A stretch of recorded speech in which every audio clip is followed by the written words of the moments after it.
Number 3 is storytelling and finding a way of making a story out of the things that you know.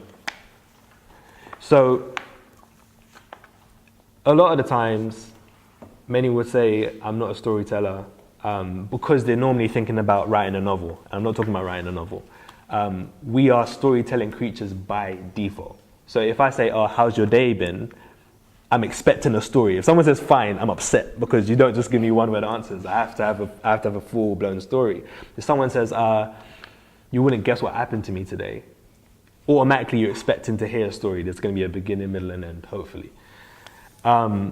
So this is what we do by default, and this is how we remember things. This is what we consider to be life, like a series of stories, right? So if we embed that into the things that we're trying to study, we'll have a great emotional connection to the things that we're studying. So just say, for example, if I'm doing science and I'm studying, I don't know, the elements, and one of the elements is carbon monoxide, right? In order for me to understand its properties more or understand its characteristics more, I may have to make it a character. Getting something that's inanimate and making it animate, right? Or giving it life. So does it have a character? Is it lazy? Is it angry? What are the kind of things that it would say? Does it have a family? Does it have friends? And if so, what are their names? Heck, you can even change the name completely for you to have a stronger emotional connection to it. So it's 2016 now. Donald Trump's doing this thing. He reminds me a lot of like carbon monoxide, because if you breathe in a little bit, it make you sick. Breathing too much, it'll kill you.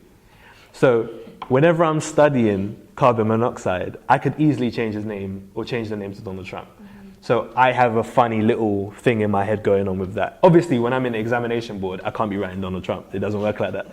But the reason why you do that is by making a story out of what you're trying to study, you're having some sense of ownership. The very fact that you're renaming things and naming something in a way that you would want to remember it, you've already had an emotional connection to it. And because you have a sense of ownership, you're definitely going to learn it a little bit more.